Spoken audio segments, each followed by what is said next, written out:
The Moonweed by Harl Vincent. Part 1. Hobart Madison pursed his lips in a whistle of incredulous surprise as he regarded the object that lay in the palm of his hand. An ordinary pebble it seemed to be, but a pebble in which a strange fire smoldered and showed itself here and there through the dull surface. "Would you mind repeating what you just said, Van?" he asked. "You heard me the first time. I said that that's a diamond, and that it came from the moon." Carl Vanderventer glared at his friend in resentment of his doubting tone. "Mean to tell me you've been there? To the moon?" "Certainly not. I'm not a Jules Verne adventurer. But I'm telling you that stone is a diamond of the first water, and that it came from the moon. Weighs over 100 carats, too. You can have it appraised yourself if you think I'm kidding you." Bart Madison laughed. "Don't get sore, Van," he said. "I'm not doubting your word, but Lord, man, the thing's so incredible. It takes a little time to soak in. And you say there are more?" "Sure. This is the largest of 5 I've found so far. And there's other stuff, too. Wait till you see. Fossils, beetles, and things. I tell you, Bart, the moon was inhabited at one time. I've the evidence, and I want you to be the first to see it." The eyes of the young scientist shone with excitement as he saw that his friend was roused to intense interest. "So that's what all your experimenting had been aimed at? No wonder it cost so much." "Yes, and you've been a brick for financing me. Never asked a question either. But Bart, it'll all come back to you now. Know how much that stone's worth?" "Plenty, I guess. But forget about the financing and all that. Where's this laboratory of yours?"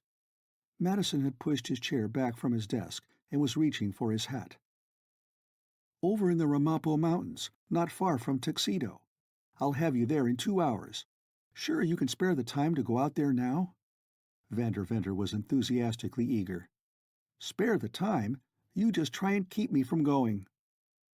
Neither of them noticed the sinister figure that lurked outside the door which led into the adjoining office. They chattered excitedly as they passed into the outer hall and made for the elevator.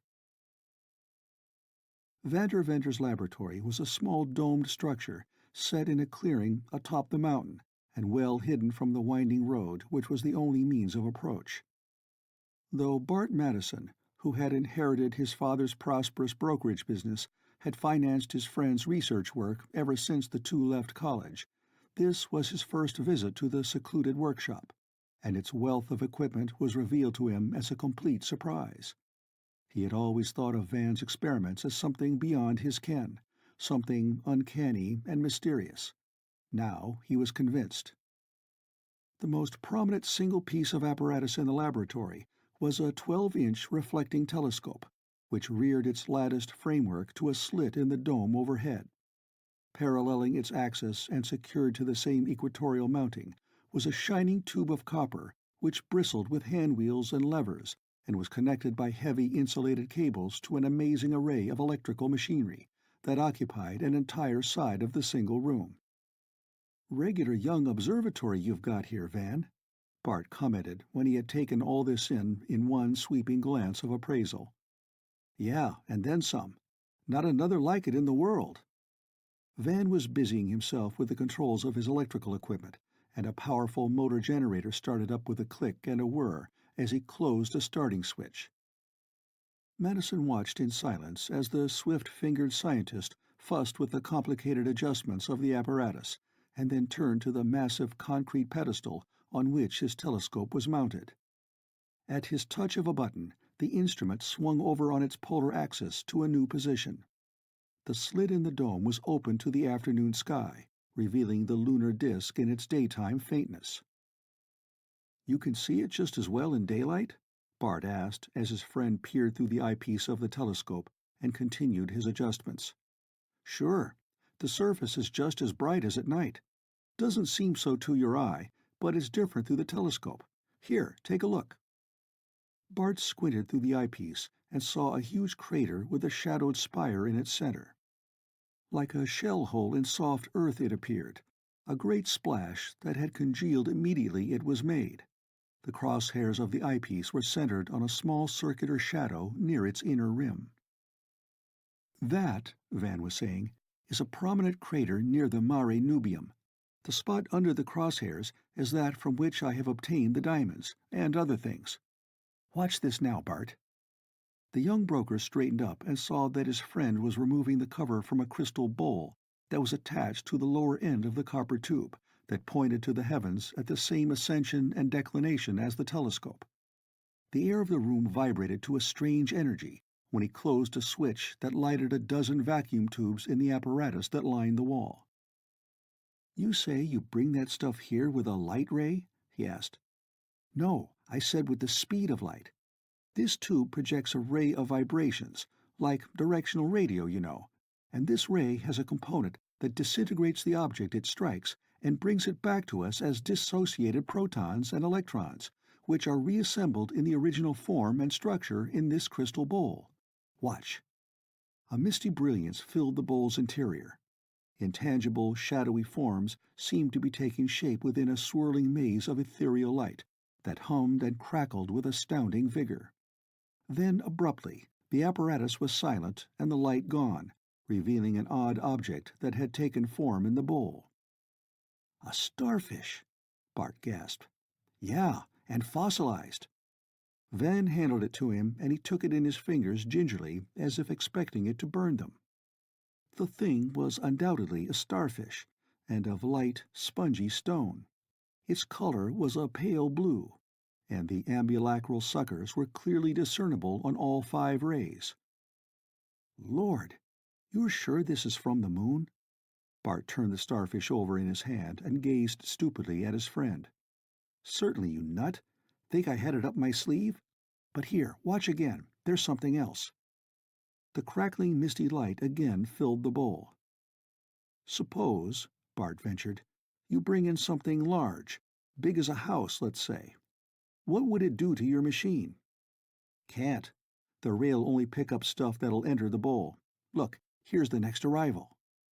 The mysterious light died down, and the scientist picked up the second object with trembling fingers.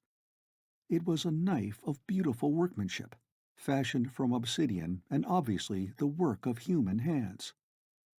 "There, didn't I tell you?" Van gloated. "Guess that shows there were living beings on the moon."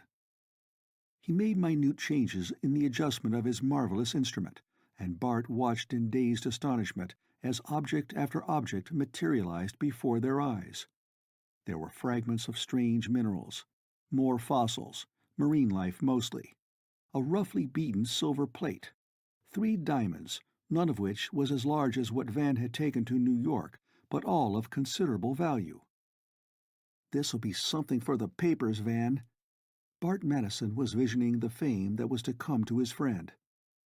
"Yeah, all but the diamonds." "All but the diamonds is right." These words were spoken by a sarcastic voice, chill as an icicle, that came from the open door. They wheeled to look into the muzzles of 2 automatic pistols that were trained on them by a stocky individual who faced them with a twisted, knowing grin. "Danny Kelly!"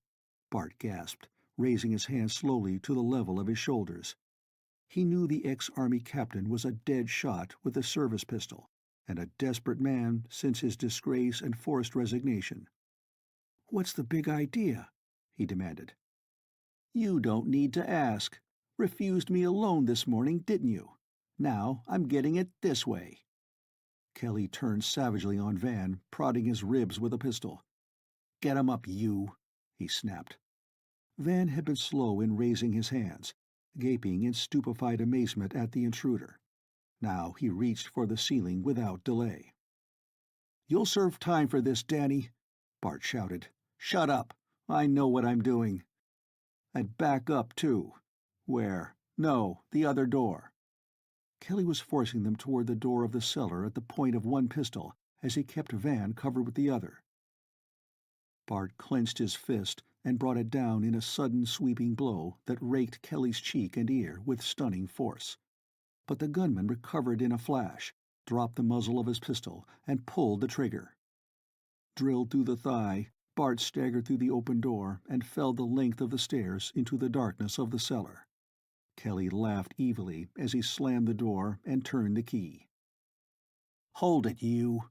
he snarled as he swung on Van, who had dropped his hands and crouched for a spring. "If I drill you, it won't be through the leg. I'll take those diamonds now." He pocketed one of his pistols, and keeping the other pressed to the pit of Van's stomach, went through his pockets. Then he added those on the tray by the crystal bowl to the collection, and transferred the entire lot to his own pocket. "Now, you clever engineer," he grinned, "we'll just operate this trick machine of yours for a while and collect some more. Hop to it." He watched narrowly as Van stretched his fingers to the controls. "No monkey business either," he grated. "You'll not change a single adjustment. I've been listening to you, and I know the clock of the telescope is keeping the ray trained on the same spot. You just operate the ray, and nothing else. Get me?" Van did not think it expedient to tell him of the drift caused by inaccuracies in the clock and perturbations of the moon's motion. He was playing for time, trying to plan a course of action. "There may not be any more diamonds," he offered as he tripped the release of the ray. "Oh, there'll be more. Don't try to kid me." An irregular block of quartz materialized in the bowl, and Kelly tossed it to the floor in savage disgust. Then a small diamond, very small, but he pocketed it nevertheless. The next object was a strange one, a dried seed pod about 6 inches in length and of brilliant red color.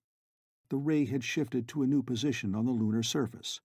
Another and another of the strange legumes followed, one of them bursting open and scattering its contents, bright red like the enclosing pod, to rattle over the floor like tiny glass beads. Kelly snorted his disgust. "Still some sort of vegetation out there," Van muttered. The eternal scientist in the man could not be downed by a mere hold-up. "Cut the chatter!" Kelly snarled as the crystal bowl gave up another of the useless pods, and still another. He gathered up the evidence of lunar vegetation, a half-dozen of the pods, and threw them through the open doorway with a savage gesture. "You trying to put one over on me?" he bellowed. "How can I?" Van retorted mildly. "I haven't touched a handwheel." He was wondering vaguely whether this lunar seed would grow in earthly soil, what sort of a plant it would produce under the new environment. Kelly was becoming nervous now. It seemed that little was to be gained by hanging around this crazy man's laboratory. He had a sizable fortune in rough stones already. The big one alone, when properly cut into smaller stones, would make him independent. Maybe there weren't any more anyway. And the longer he stayed, the greater chance there was of getting caught. The advent of another of the pods decided him. A quick blow with the butt of his pistol stretched Van on the floor, and Kelly fled the scene. Bart was pounding furiously on the cellar door when Van first took hazy note of his surroundings. Several uncertain minutes passed before he was able to stagger across the room and release his friend. "Where is he?" Bart demanded, swaying on his feet and blinking in the sudden light. "Gone. Socked me and beat it with the diamonds." Van was mopping the blood from his eyes with a handkerchief. "Are you hit bad?" he inquired. "No, just a flesh wound. Hurts like the devil, though. How about yourself?" Bart limped to his side and sighed with relief when he examined his bleeding scalp. "Not so bad yourself, old man. Where's your first aid kit?" Van was still somewhat dazed and merely pointed to the cabinet. "Fine pair we turned out to be," he grumbled after his head had cleared a bit under Bart's vigorous cleansing of the cut on his temple. "Here we stood, meek as a couple of lambs, and let that guy get away with murder. Yeah, but those 45s made the difference." "Ouch!" Bart winced as his friend poured some fresh iodine over the wound in his leg. "Have a heart, will you?" They were startled into silence by a hoarse, strangling scream that came from outside the laboratory. "Help! Help!" someone repeated in a panicky voice, a voice which at once ended on a gurgled note of despair. "It's Kelly," Bart whispered. "He's come back. Something's happened to him." He started for the open door. "Wait a minute. It may be a trick to get us outside, where he can pop us off." "No, it isn't." For God's sake, look!" Bart had reached the door and was pointing at the ground with shaking forefinger.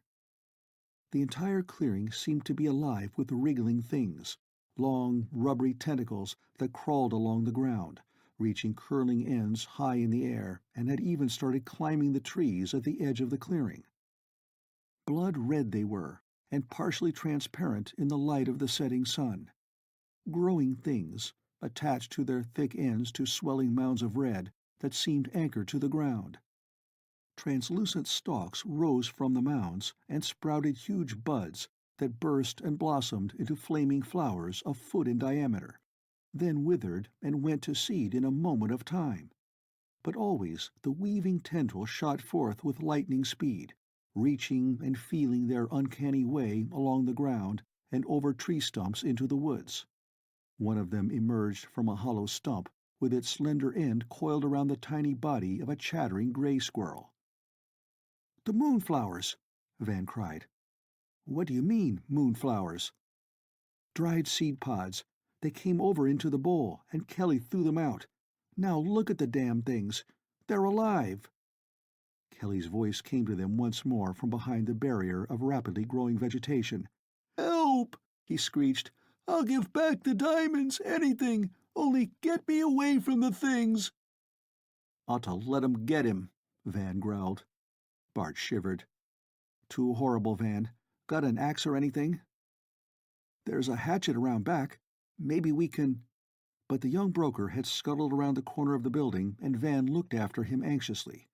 The vile red tendrils were reaching for the east wall of the laboratory, and he saw that their inner surfaces were covered with tiny suckers, like those on the arms of a devilfish. Carnivorous plants, undoubtedly, these awful, half-animal, half-vegetable things whose seed had been transported across 250,000 miles of space. Man-eaters, deadly and growing with incredible speed. Even the short-lived flowers were fearsome, as they opened their scarlet pansy-like faces and stared a moment before they folded up and shriveled into the seed cases, like those that had materialized in the crystal bowl. Then he noticed that the pods were opening and spreading more of the terrible seed. Nothing could stop this weird growth now. It would cover the country like a sea of flaming horror, overcoming and devouring every living thing. Cold fear clutched at Van as he realized the enormity of the calamity that had come to the earth. Bart was skirting the edge of the clearing with a hatchet in his hand, and Van tried to call out to him to warn him. But his voice caught in his throat, and instead he ran to his assistance, circling the spreading menace to get around behind where Kelly was still shouting. Damn Kelly anyway. This never would have happened if he hadn't come on the scene. Kelly was in the woods, wedged into the crotch of a tree and striking wildly at the clutching tendrils with his clubbed pistol. They mashed easily and dripping red, but were not to be deterred from their ghastly purpose. Kelly's time would have indeed been short had not his erstwhile victims come to the rescue. One of the thickest of the twining things encircled his body and had him pinned to the tree. His breath was coming in gasps as its tightening coils increased their pressure. His coarse features were livid, and his eyes bulged from their sockets. Bart hacked and hacked at the rubbery growth until he had him free, jerked him from his perch, blubbering and whining like a schoolboy. His shirt had been torn from his breast, and they saw a great red welt where the blood had been drawn through the pores by those terrible suckers. "Look out, Bart!" Van shouted. Another of the creeping things had come through the underbrush and was wrapping its coils around Bart's ankle. Another and another wriggled through, and soon they were battling for their own freedom. Kelly staggered off into the woods and went crashing down the hill, leaving them to take care of themselves as best they might. The stench of the viscous liquid that oozed from the injured tendrils was nauseous. It had something of a soporific effect, and the two friends found themselves fighting the terror in a growing mist of red that blinded and confused them. Then, miraculously, they were free, and Van assisted Bart as they ran through the forest. When they reached the road, weak and out of breath, they were just in time to see Kelly's roadster vanish around the bend. "Yeah, he'd give back the diamonds, the swine," Van muttered vindictively. Then, shrugging his shoulders, Well, they won't be much good to him anyway. They won't be any good to us either, as far as that goes." "What do you mean? Aren't they real?" Bart was raising himself painfully into the seat of Van's car, his wounded leg suddenly very much in the way. "Sure, they're real, but don't you realize what this thing means? This ungodly growth that started?" "Why, no. You mean it'll keep on growing? And how?" "Those inner stalks drop a new batch of seeds every 5 minutes or so. Presto, a flock of new plants spring up 10 feet from the first, dozens of them for every pod that drops. You know how geometrical progression works out. They'll cover the whole country, the whole world. Lord. Man alive, this is terrible. I hadn't thought of that before. What'll we do?" "Yeah, that's the question. What can we do?" Van started his motor and jerked the car to the road.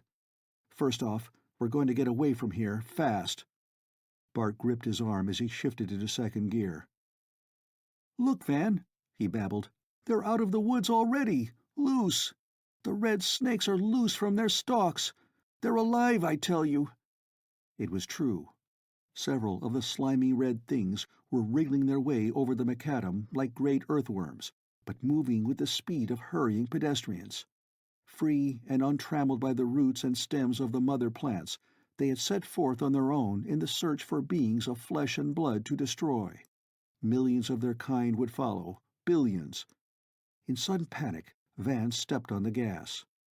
15 minutes later, with shrieking siren, a motorcycle drew alongside and forced them to the curb. "Where's the fire?"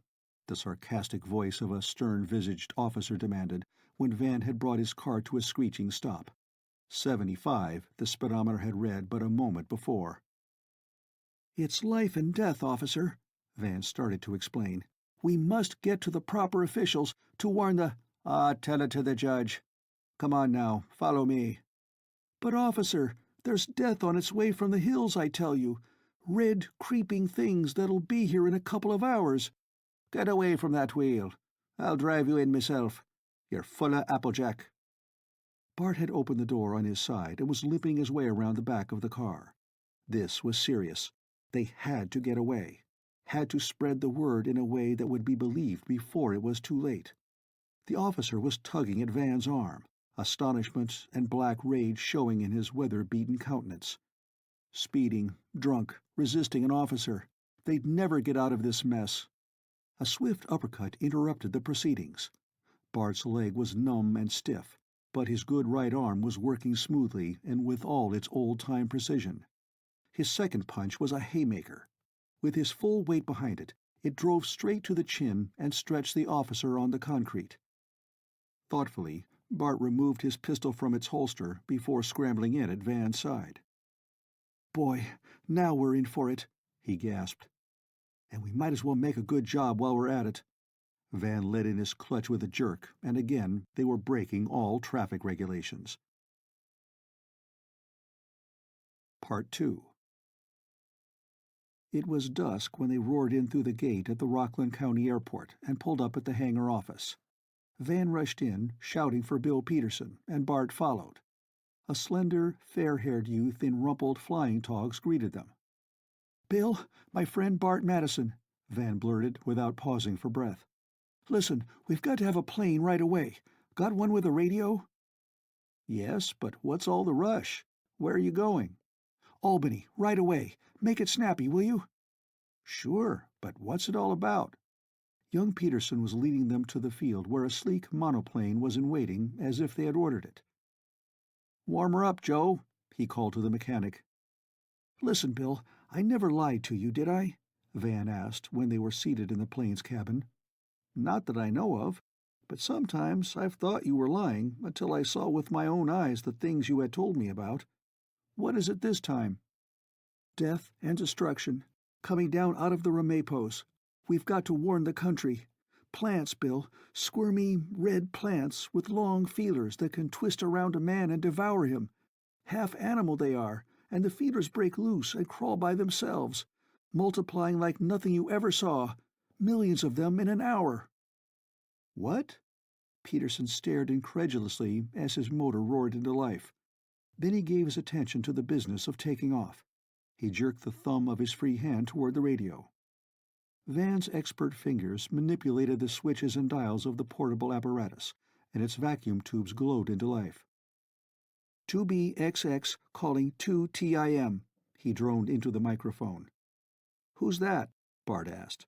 The drone of the motor was barely audible in the closed cabin and did not interfere. The Times, trying to get Johnny Forbes. If anyone can get this thing across, he can. Wait a minute, here they are. He closed his eyes as he listened to the murmuring voice in the headphones. Then he was talking rapidly, forcefully, and the young flyer gazed with owlish solemnity at Bart as they listened to his conversation. It was plain that Bill was but half inclined to believe, though impressed by the earnestness and evident apprehension displayed by his two passengers. Yes, 2BXX, Van was saying. Connect me with Johnny Forbes, please. In a hurry. Yes. Hello, Johnny. It's Van. Harl Vincent, you know. Yes, got a scoop for you, but first I want you to get it in the broadcasts. Get me? It's about a man-eating plant that's starting to overrun the country. No, listen now, I'm not dreaming. Listen. The frantic scientist rambled on and on about the seed from the moon, the red death that was creeping down from the mountains, the horror of the calamity as he and Bart had visioned it.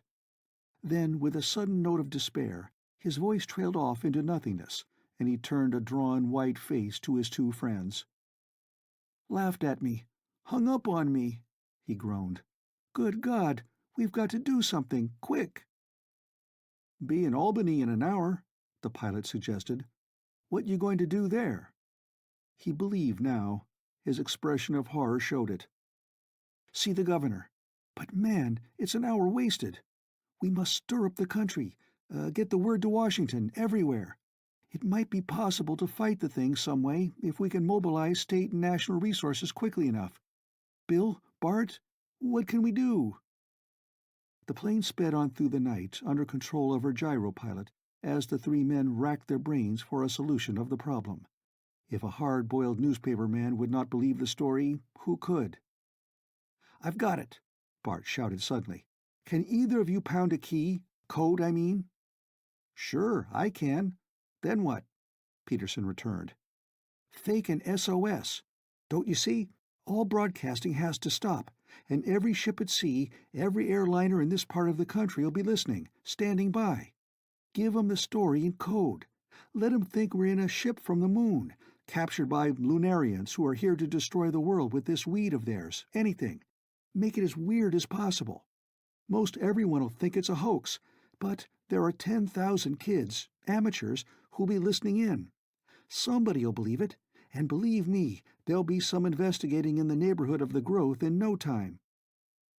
By George, I believe that'll do it, Van exclaimed. And the broadcasters listen in for an SOS themselves.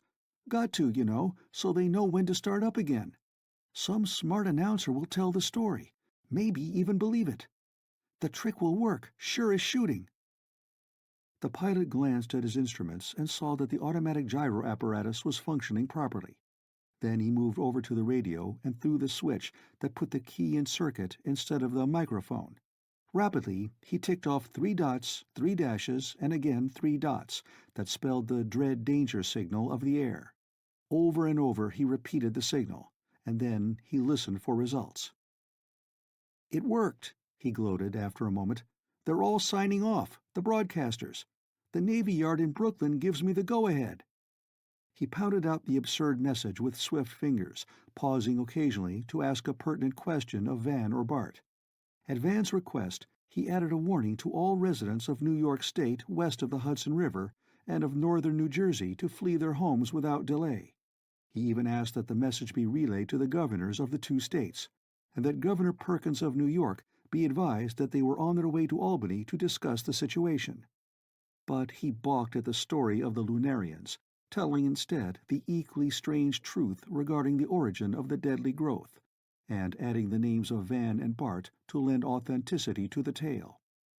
Then he signed off and switched the radio receiver to the loudspeaker before returning to the pilot's seat. Bart tuned in on the various broadcasters as they resumed their programs, finally settling on WOR Newark, whose announcer was reading the strange message to his radio public with appropriate comment. A crime and an outrage, he called it, an affront to the industry and to the public, an insult to the government of the United States. But wait, a telephone call had just been received at the station from the village of Sloatsburg. A reputable citizen of that town had reported the red growth at the edge of the state road, huge red earthworms wriggling across the concrete. Another call, and another. The announcer's voice was rising hysterically. "It did work, Bart," Van exulted. "Now the hell starts popping." Governor Perkins met them in person when they arrived at the municipal airport in Albany. A great crowd had gathered in the shadows outside in the brilliance of the floodlights, and a police escort rushed them to the governor's private car. "Here's where you go to the Bastille for socking that cop," Van observed. His spirits had risen appreciably since that successful SOS call. But the governor was in a serious mood as they made their way toward the executive mansion through the milling crowds that lined the hilly streets of the capital city of New York State. Proofs had not been lacking of the truth of Bill Peterson's radio warning. Already the spreading Red Death had covered a circle some 8 miles in diameter, covering farmlands and destroying the crops, blocking the roads and trapping many on the streets and in their homes and in nearby towns. More than 100 had lost their lives, and thousands were fleeing the threatened area. The country was in an uproar. "Gentlemen," the governor said when they had reached the privacy of his chambers, "this is a serious matter, and no time must be lost in dealing with it. Nevertheless, I want you, Mr. Vanderventer, to tell your story of the thing to me and to the radio system of the United States Secret Service. The President himself will be listening, as will the chief executives of most of the states. Hold nothing back, as the fate of our people is at stake." So Van faced the microphone and related the history of his work in the little laboratory in the Ramapo Mountains. He told of his interest in the Earth's satellite, and of his first unsuccessful experiments with ultra-telescopes in the endeavor to explore its surface close at hand, of the failure of a spaceship he had built, of the final discovery of the ray, by means of which it was possible to transport solid objects from the one body to the other. He told of the discovery of man-made relics and of fossils. He told of the diamonds, and of the attack by Dan Kelly, which had resulted in the spreading of the seed of the deadly moonweed. He even related the incident of the traffic policeman, at which the governor smiled. "That has been reported," he said, "and you need have no fear on that score. The charges will be dropped. I now ask that you give us your opinion as to the best method of combating this new enemy. Have you any ideas?" "I have not, sir," Van replied gloomily, "though I believe it can be done only from the air. Possibly bombing, or a gas of some sort. I don't know. It will take time, Mr. Governor." "Yes, and meanwhile the thing is overwhelming us at what rate?" "As nearly as I can estimate it, the growth is moving with a speed of 4 or 5 miles an hour. By morning, you can expect it will have traveled 40 or 50 miles in all directions?" "I'm afraid so." A sharp buzz from the instrument on the governor's desk interrupted them. "The President," he whispered.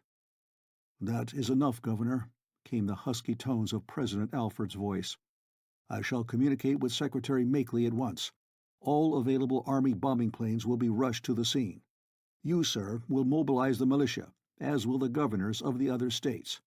Meanwhile, this young scientist is to report to the Bureau of Scientific Research in Washington tonight. Have him bring a supply of these seeds with him." That was all. Governor Perkins offered no comment, but merely rose from his seat to indicate that the discussion was ended. A solemn silence reigned in the room. "Let's go!" exclaimed Bill Peterson suddenly, unawed by the presence of the governor. "My ship's waiting, and we can stop off for a couple of those pods and still make Washington in 2 hours. Come on!" Governor Perkins smiled. "Good luck, boys," he said as they were ushered from the room. "My car will return you to the airport. And remember, the country will be watching you now and expecting much from you. Goodbye." They were to recall his words in the dark days ahead. Before they had reached Newburgh, They saw a dull red glow in the skies that told them the news broadcast to which they had been listening had not exaggerated. The red growth was luminous in darkness. Off there to the southwest, it was as if a vast forest fire were lighting the heavens. No wonder the panics and rioting were getting out of control of the police. Coming up over Bear Mountain, they caught their first glimpse of the sea of fire that was the Red Death by night. Like a vast bed of glowing embers, it covered the countryside, extending eastward to Haverstraw, where it was temporarily halted by the broad Hudson. It was a shimmering, undulating mass of living, luminous things, eating their horrible way through all organic matter that stood in their path.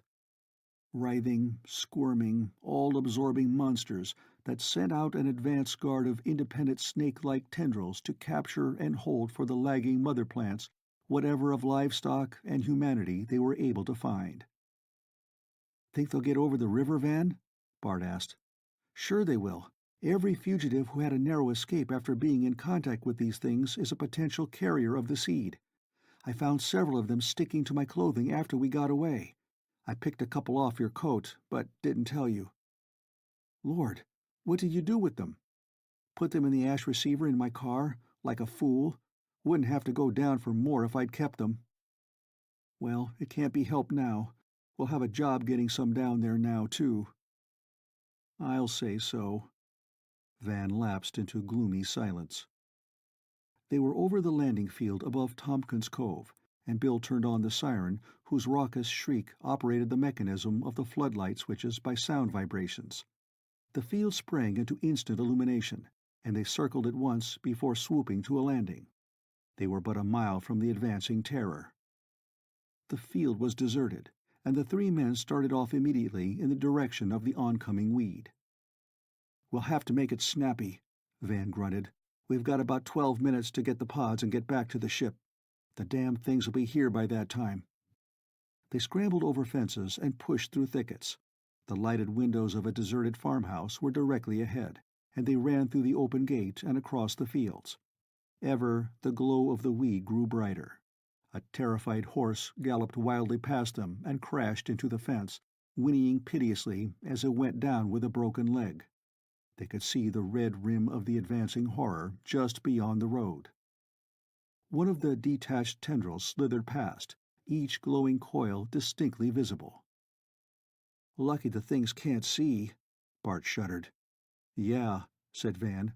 "Have to dodge 'em to get in close enough to one of the plants. Keep your eyes peeled now, you fellows, in case one of us gets caught."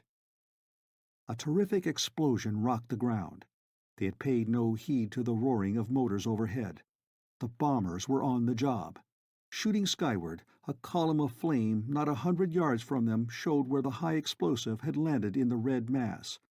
Then slimy wriggling things rained all about them, fragments of the red weed that still squirmed and crawled and clung. Bill Peterson yelled and clutched at his neck where one of the things had taken hold. Another warning whistle of a falling bomb. Crash! More of the horror raining down and splattering as it fell. Whistle, crash! A huge blob of quivering, luminous jelly fell before them, a portion of one of the mother plants. Crash! Crash! "Run!" Van shouted. "Run for the plane! We'll never make it now! Damn those bombers anyway!" All along the advancing front, the bombs were bursting, shattering the air with their detonations and scattering the glowing red stems and tendrils in all directions. The din was appalling, and the increasing brightness of the crimson glow added to the horror of the situation. Stumbling and cursing, they ran for the plane. "Fools! Fools!" Bill was shouting. "Can't they see the field and the plane? Why in the devil are they dropping them so near?" Then Bart was down, clawing at a 3-foot length of red tendril that had fallen on him and borne him to the earth. "Bart! Bart!" Van turned back and was tearing at the thing with fingers that were slippery with the sap that oozed from its torn skin. Monstrous earthworms. Cut them apart and each portion lived on, took on new vigor. And these vile things could sting like a jellyfish. Where each sucker touched the skin, a burning sore remained. Bill helped them break away from the thing, and all three fought on toward the lights of the landing field. Only a short way off now. It seemed they would never reach it. The bombers were dropping their missiles with unceasing regularity, and the red death only spread the faster. When they scrambled into the cabin of the plane, the red wall of creeping horror was almost upon them. Advancing speedily out from the red-lit darkness, it seemed to halt momentarily, when it emerged into the brilliance of the great arc lights which illuminated the field. Then, more slowly and with seemingly purposeful deliberation, the wriggling feelers reached out from the mass and bore down upon them. Bill slammed the door and latched it, then fumbled frantically with the starter switch. A most welcome sound was the answering roar of the motor. The pilot yanked his ship into the air, taking off with the wind rather than running the risk of remaining on the ground long enough to taxi around and head into it. The plane acted like a frightened bird as Bill struggled with the controls, darting this way and that, and once missing a crash by inches as the tail was lifted by the treacherous ground wind. Then they were clear, and slowly gained altitude in a steep climb. "Phew!" Van exclaimed, mopping his red-splattered forehead with his handkerchief. "That was a narrow squeak, boys, and we haven't got the seeds yet, unless we can find a few in our clothing." "Who said so?" Bart gloated. "Look at this." He opened his clenched fist and disclosed one of the pods, unbroken and gleaming horribly scarlet in the dim light of the cabin. Bill heaved a sigh of relief as he banked the ship and swung around toward the south. He had dreaded another landing near the sea of moonweed. Van chortled over their good fortune as he examined the mysterious pod. One good thing the bombers had done anyway: blew one of these things into his friend's hands. Bart and the young pilot found themselves very much out of the picture when they reported with Van at the research building in Washington. The government had no use for them in this emergency. It was the scientist they wanted, and he was immediately rushed into conference with the heads of the Bureau. His two friends were left to shift for themselves, and they joined the crowds in the street. The name of Harl Vanderventer was on everyone's tongue. Cursing and reviling him they were, for the hair-brained experiment which had been the cause of the terrible disaster. Fools! Bart seethed with rage and nearly came to blows with a number of vociferous agitators who were advocating a necktie party. Why hadn't the officials published the entire story as Van told it over the Secret Service radio? There was no mention of Dan Kelly in the broadcast news, nor of the fact that the police were searching for him in every city and town in the country. Another instance of the results of secrecy in governmental activities. "We'd better find ourselves a room and turn in," Bart growled. "Let's get out of this mob before I slam somebody." Bill Peterson was only too willing. He was suddenly very tired. In the Willard Hotel, they were assigned to an excellent room, and Bart insisted on switching on the broadcasts and listening to the news. Far into the night he sat by the loudspeaker, or paced the floor as an exceptionally calamitous happening was reported. But Bill slept through it all. The Army bombers had been recalled. Their efforts had worked more harm than good. The invincible moonweed had now crossed the Hudson River at Nyack and Piermont. Tarrytown was overrun, and many of the inhabitants had lost their lives, either in the maws of the insatiable monsters or in the panics and rioting that accompanied the evacuation of the town.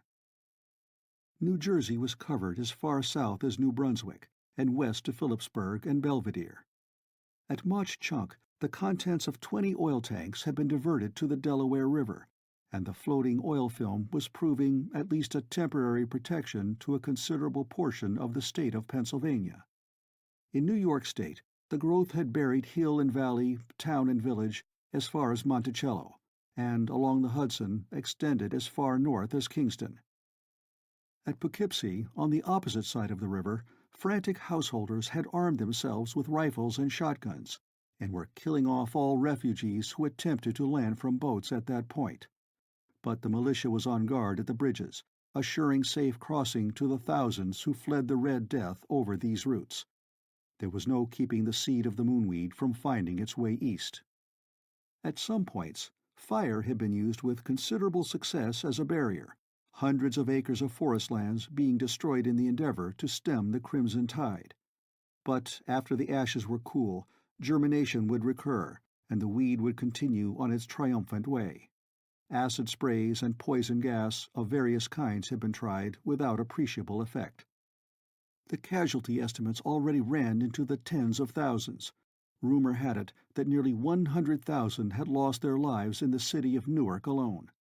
There was no way in which the figures could be checked while everything was in a state of confusion.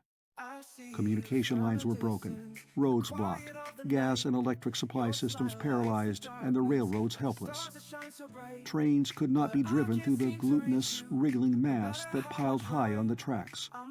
Only the radio and the airlines were operative in the stricken area, and even these were of little value to the unfortunates who, in many cases, were surrounded and cut off from all hope of succor. At 4 a.m, with aching heart and reeling brain, Bart threw himself on the bed without undressing and fell into the troubled sleep of exhaustion and despair. Part 3. The next day brought no encouragement, though it was reported that the growth developed with less rapidity after sunrise than it had during the night. Bart endeavored to get Van on the telephone, but was curtly informed by the operator at the research building that no incoming calls could be transferred to the laboratory where he was working. Knowing his friend, he pictured him as working feverishly with the government engineers and giving no thought to sleep or food. He'd killed himself, sure. But such a death even was preferable to the red one of the moonweed. The Canadians and Mexicans had been quick to protect their borders and forbid the landing of any American aircraft or the passage of trains and automobiles. But the seed had reached Europe, one of the 12-hour night airliners having carried 1,000 refugees who had sufficient foresight and the means to engage passage. It was a world catastrophe they faced. By mid-afternoon, the streets of Washington were almost deserted. It was less than 24 hours since the first moonseed took root, and already the crimson growth had progressed nearly 100 miles southward from the point of origin. Another 20 or 30 hours, and it would reach the capital city, unless Van and those engineers over in the research building discovered something, a miracle. Bart tried the telephone once more, and was overjoyed when the operator, all apologies now, informed him that Van had been trying to reach him for several hours. "Listen, old man," his friend's voice came over the wire. "I've been worried as the devil not knowing where you were. I want you and Bill to stick around where I can get you at any time. I may need you. Where are you staying?" "The Willard. Have you doped out something?" Bart answered in quick excitement. "Maybe. Can't let anything out yet. Not till we've tested it thoroughly. But I can tell you that 100 factories are already working on machines we've devised. By good luck, it only means minor changes to an apparatus that is on the market in large quantity." "Great stuff. The city's nearly emptied itself, you know, and boy, how have they been razzing you over the radio and in the papers, howling for your hide, the whole country." "I know." Van's voice was calm, but Bart sensed in it something of a cold fury that was new to him in his friend. The young scientist was bitterly resentful of the attitude of the public. "Can we see you, Van?" "No, nor call me either. Better hang around the hotel and wait for a call from me. So long now, Bart. I've got to get busy." "So long." Bart gazed solemnly at Bill Peterson, who had been listening abstractedly to the one-sided conversation. Bill had given up hope and was resigned to the inevitable. "Says he may need us, Bill," said Bart. "Yeah? Well, we'll be ready for anything he wants us to do. It's no use, though, anything." "What do you mean, no use? You never saw Van licked yet, did you?" "Sure I did, by his super telescopes and the rocket ship. But this is different." Bart was a staunch defender of his friend. He glared at Bill for a moment, and then switched on the news broadcast, which he knew he detested. The progress of the moonweed continued unabated. In the city of New York, 1 million souls were reported as having lost their lives, and this in spite of the difficulty experienced by the uncanny moonweed in obtaining a foothold in Manhattan. It had been thought that the asphalt and concrete would prove an effective barrier, and so they did for a time. But with the seed active in the parks and along the waterfronts, it was not long before the powerful roots of the greedy plants worked their way underneath, ripping up pavements and wriggling into cellars as they progressed. The city was a mass of wreckage and a maelstrom of fighting, dying humanity. Whole regiments of the National Guard were wiped out as they fought off the weed with axe and bayonet, in the effort to provide time for the refugees to clear from their homes in certain localities. All transportation facilities to the south and west were taxed to the utmost. There was fighting and killing for the possession of automobiles and planes and for room in trains and buses. Airline terminals and railroad stations were the scenes of dreadful massacres as the police and military guards fought off the crazed and desperate creatures who attacked them en masse. And still the news announcers prated of the responsibility of one Harl Vincent. The telephone bell rang, and Bart answered it for relief. At last they were to see some action. But no, it was merely the desk clerk, notifying him that all employees were leaving the hotel and that they would be left to shift for themselves. Yes, there was plenty of food in the kitchens. They were welcome to it, and a permanent telephone connection would be made to their room. The frightened clerk wished them luck. In endless monotone, the voice of the news announcer droned on. Binghamton and Elmira, Albany and Schenectady, New Haven, Philadelphia, Allentown, all had succumbed. The casualty estimates now ran into the millions. The mist, the red mist that rose from the steaming weed, was drifting westward and spreading the seed with ever-increasing rapidity. For now the monstrous growth from out the sky was adapting itself to its environment, providing the seed with feathery tufts that permitted the winds to carry them far and wide, like the seed of a dandelion. "Turn off that damn thing!" Bill shouted, and he jumped to his feet, his eyes glinting strangely in the twilight gloom of the room. Bill was close to the breaking point. "Guess you're right," Bart mumbled. "No good for either of us to listen to that stuff." He switched off the receiver, and they sat in silence as darkness fell over the city. Bill shivered and felt for the button of the electric light, which he pressed with a trembling finger. They blinked in the sudden illumination, but it cheered them somewhat. It was not good to sit in the darkness and think. Besides, they knew that the turbine generators of Potomac Edison were still running. Some brave souls were sticking to their jobs, for a time at least. "God," Bill suddenly groaned, after an endless time of dead silence. "My sister lives in Pittsburgh, you know. Wonder if she and the kids got away.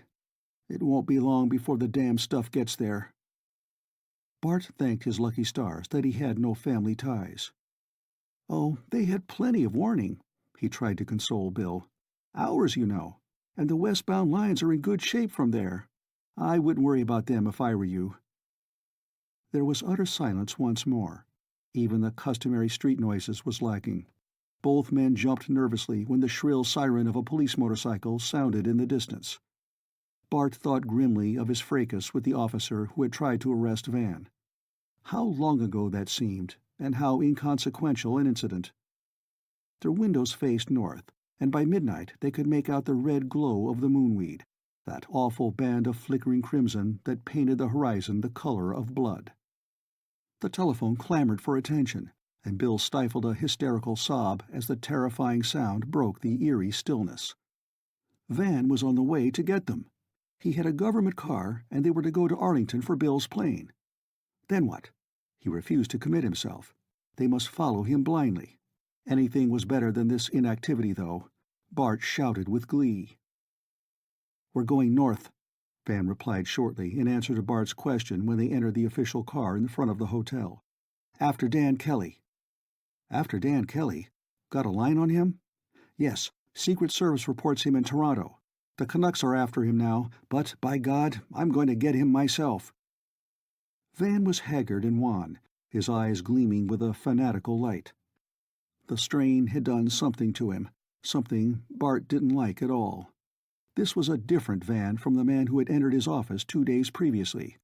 Unshaven and unkempt, he looked and talked like a drunken man on the verge of delirium tremens. "What's the idea, Van?"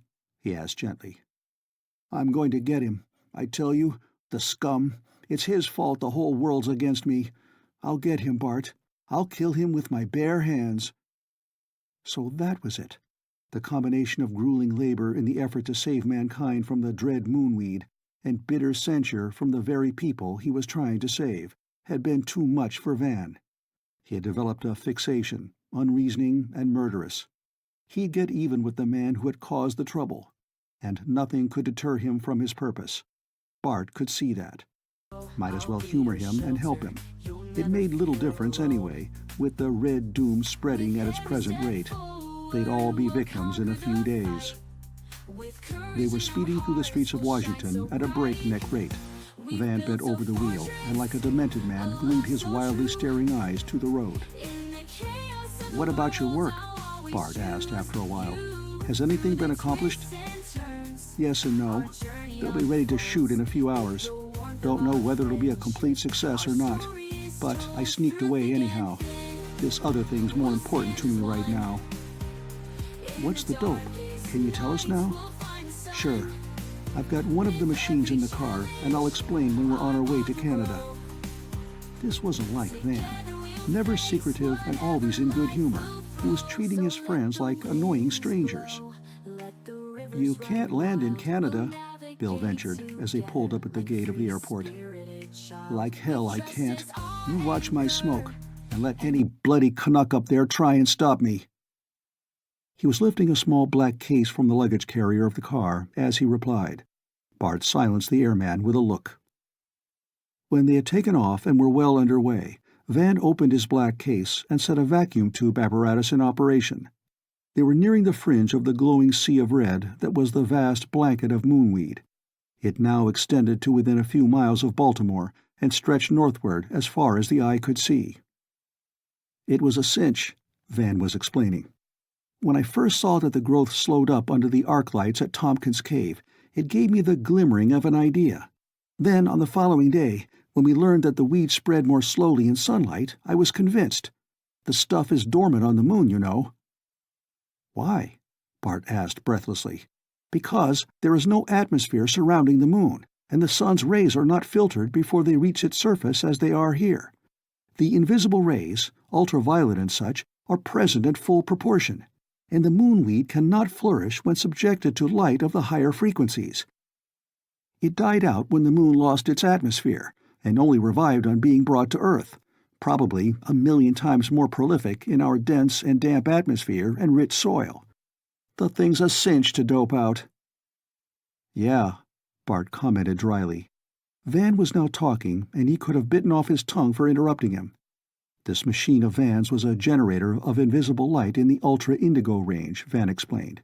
You couldn't see its powerful beam, but they had proved in the laboratory that it was certain doom to the moonweed.